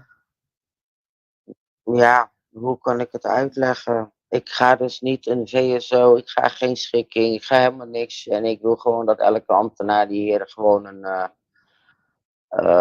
die ermee te maken heeft gehad, die ook gewoon zijn straf mag gaan krijgen via de rechter. Dus het wordt gewoon via de advocaat-civiele procedure op rechtszaak in. Klaar. Ja. En dit wordt openlijk, toch? Ja, althans, ik hoop het. Ja, ik hoop het. En ik zou gewoon echt een open, heel Nederland mag het horen. Want ik vind dat ze gewoon echt goed op hun vingers mogen getikt worden. Goed zo, Gert. Jij ook. Goed zo. Kijk, ik ben niet de enige. Zie je? Het is niet zomaar. Ja. Ik las de afgelopen keer die opmerkingen van hem, waarvan ik dacht van dit is ook een hele... Zie je? Hij heeft echt genoeg meegemaakt. Het is echt in zijn ziel getrapt. Ja. Maar daarom dat ik ook heel hard heb vastgehouden aan van oké, ook al doe ik dingen met een goed doel, ik moet toch opletten hoe ik dingen verwoord. Want herstel en helen, dat is voor een ieder anders. Hè? En je hebt herstellen en je hebt leven met. Dus jullie zijn goede voorbeelden. Maar even, want Rita die is natuurlijk hier bij ons aan het streamen vanuit Facebook. Dank je wel dat je erbij was en dat je de mogelijkheid hebt gegeven, zodat wij ook via Facebook jouw community aan die kant konden informatie hebben mogen delen met elkaar. En om even een korte samenvatting te houden voor beide platformen. Jongens, het gemeenteschandaal, het is open. We moeten niet focussen alleen maar op geld en op wat we moeten krijgen. We moeten ook gaan kijken dat dit niet meer nog een keer gaat gebeuren. En dat betekent... Voor onze kinderen, voor onze kleinkinderen, precies. Inderdaad. Precies. De volgende, en dat kunnen we volgende generaties. Juist. Dankjewel. Dankjewel. En dat kan alleen als we deze gesprekken levendig houden, maar dat we ook begrijpen hoe dit riedeltje nou daadwerkelijk in elkaar zit. Want los van het feit dat de belasting zijn aandeel heeft, heeft de gemeente ook zijn aandeel. Het betekent niet dat je geen gebruik meer mag maken van allebei, want de belasting, daar kom je toch nooit vanaf. Je hebt er altijd mee te maken. Maar er gaat misschien een moment in je leven komen dat je misschien gebruik moet gaan maken van de gemeente. En misschien uit angst of whatever. Maak gebruik van die voorzieningen. Maar hou in je achterhoofd dat daar ook wat zit, zodat je met een compleet plaatje, of naar het CWS gaat, of de VSO gaat doen, of dat je gewoon direct naar de rechtszaak gaat. Ja, want die 3 keuzes heb je zelf. Het mooie aan het VSO, dus hetgeen wat prinses Laurentien mogelijk heeft gemaakt vanuit het gelijkwaardigheidsherstel, is dat je in ieder geval je levensverhaal op papier kan zetten en dat jij de eigen regie hebt. Dat houdt in dat jij zelf mag bepalen hoe je verder de stappen gaat nemen vanuit daar. Ik zie het als een extra hulpmiddel. Ja? En dan ga je dus zelf je keuze maken wat je wil doen. En voor de mensen in het buitenland, want Rita heeft heel veel mensen in de Antillen en in Zuid-Amerika die meekijken. Er is een speciaal nummer dat jullie kunnen bellen. Dat staat ook gewoon algemeen bekend. De meesten die weten dit ook. Maar wat ik ook terug heb gekregen is dat de communicatie, het loopt stroef vanwege tijdsverschil. Ik bedoel, het kost geld naar het buitenland bellen. Ze hebben mogelijkheden gemaakt voor WhatsApp, wat goedkoper is.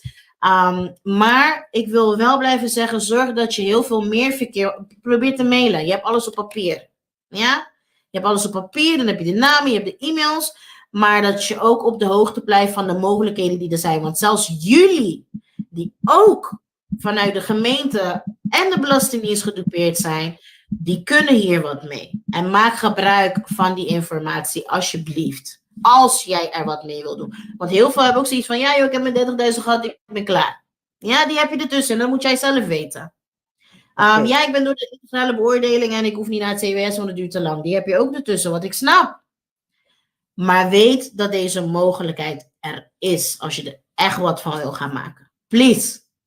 Dus nogmaals, Rita, Zeker bedankt weten. dat we ook jouw platform konden gebruiken. Dat we wat breder bereik hebben kunnen hebben. En Sam, ja, Sam, je weet al. Sam, je blijft in mijn linkerbil hier naast daar. Oh, links is daar. Ja.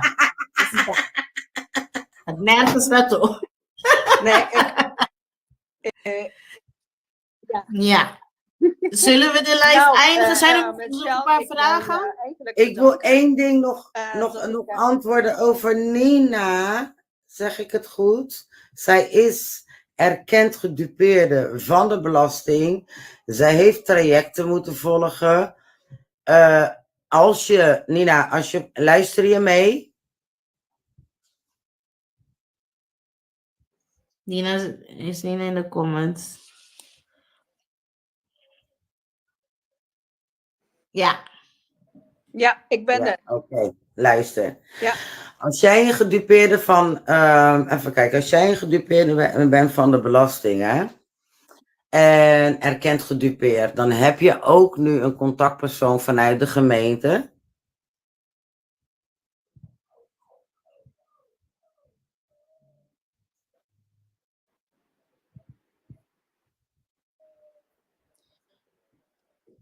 Victoria, we komen zo, ja? Ik had Ja. met gesproken op WhatsApp. Met wie? Je had net gesproken op WhatsApp met je contactpersoon, bedoel je, Nina? Of De persoon gezegd dat ze gaf aan dat ze van niks weet. Contactpersoon weet van niks. Luister dan. luister dan, kijk.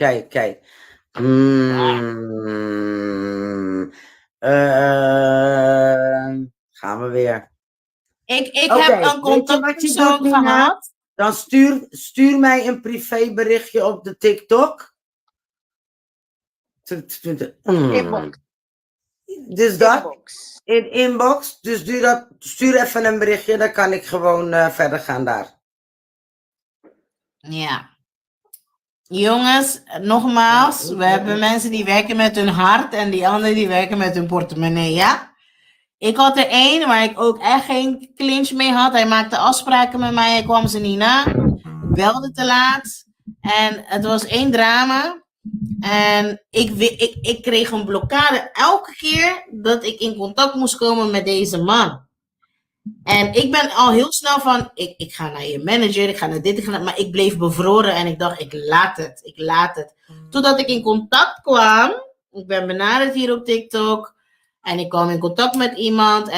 Want de gemeente die mag je helpen met je inboedel, die mag je helpen met de dingen waar je op dit moment hulp bij nodig hebt. En ik heb een opleiding misgelopen, ik wou een opleiding doen en deze persoon zei tegen mij, wij zijn geen opleidingsinstituut. Nou, ik heb dat benoemd en ik heb nu ineens, niet ineens, omdat ik het benoemd heb ik nu een nieuwe contactpersoon. Daar heb ik binnenkort een gesprek mee, dus gaat alles opnieuw starten, dus daar ben ik blij op. Dus ja, die heb je er ook tussen, om het even zo door te geven. Maar goed, Sam zei, je mag zo haar even zijkanten, ja? Rita wou wat zeggen en dan kom ik terug op iemand die iets zei over het CBS. Wat wou je zeggen, Rita? Sorry. Nee, ik wou jullie beiden bedanken dat ik aanwezig mogen zijn. Sam, vorige keer, ja, technische problemen. Je was niet in de Pika Pika talkshow, maar nu wel. voor einde 2023. Daar zijn we ervoor. De Power Lady, Chell. Dankjewel. En ik zei tegen Chell nogmaals, en ik zeg het hardop. We willen onze mensen, onze medemensen helpen. Helpen, Ja, inderdaad. Ja, niet als een mieren die verdwaald is en ze weten niet waar ze naartoe moeten. Nee, ieder op zich naar de ene weg, naar de triomf. Ja, Dat is de enige wat ik wou zeggen. ja. Nou, graag gedaan. Je lijf was weer echt top gegaan. En ik vind het jammer dat er niks wordt gezegd over de beste advocaten die je kan hebben om jou te helpen. Joan heeft benoemd dat ze een goede advocaat heeft. Ja. Hè? Die zijn er... Wat? Die zijn er te veel met advocaten. Ik vind het lastig om iemand te zeggen van ga naar die advocaat. Reden waarom? Je moet matchen met je advocaat. Ja. Ik kan je zeggen die is goed, maar misschien match jij niet met hem. En dan is het een hele slechte match, omdat diegene je niet begrijpt. En dan heb ik het gedaan. Snap je? Dus het is fijn dat we hier onderling informatie met elkaar delen. Esme Joan, die heeft duidelijk gezegd, haar advocaat heeft 50 van de 50 zaken, alle 50 gewonnen omtrent dit onderwerp. Deel de info met elkaar, zoek elkaar op. Daar is deze live ook voor. En los van die advocaten werd er ook gevraagd, wat kan het CWS voor jou betekenen? Op mijn pagina, als je scrolt naar beneden, dan vind je de kostenpostenlijst. Ja, daar staat een hele lijst met zaken die je allemaal kan aankaarten bij het CWS. Als ik die nu met jullie ga doornemen, dan zijn we morgen nog niet klaar. Dus ga op de pagina en check de postenlijst. Schadepostenlijst, sorry. En dan vind je ze allemaal. Ja, anders kom ik nergens. Nee.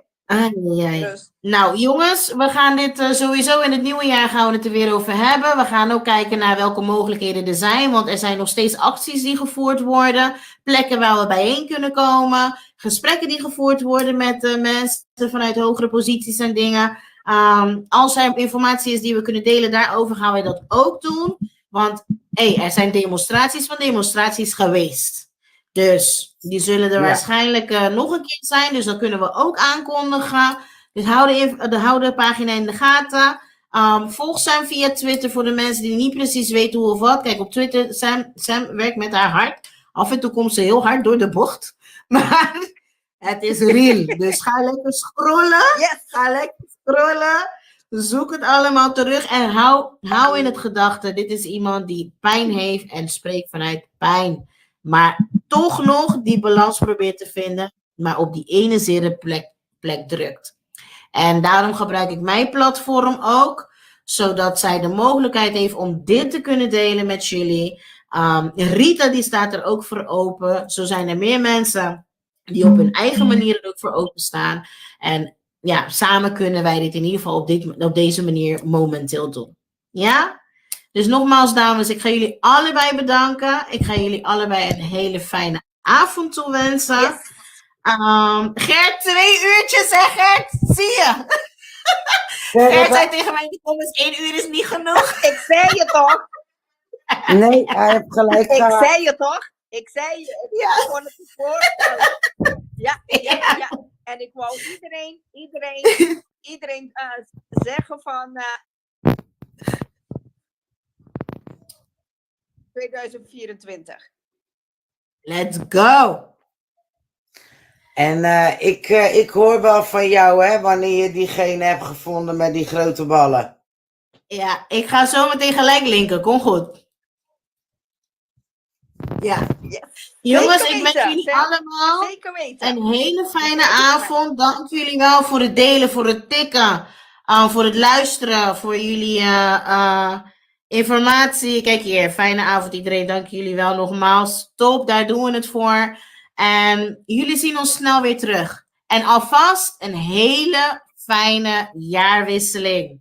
Yes, eens gelijk. Doei! Doei allemaal. Hoi. Ciao! Doei doei. Ja hoor, hoi hoi.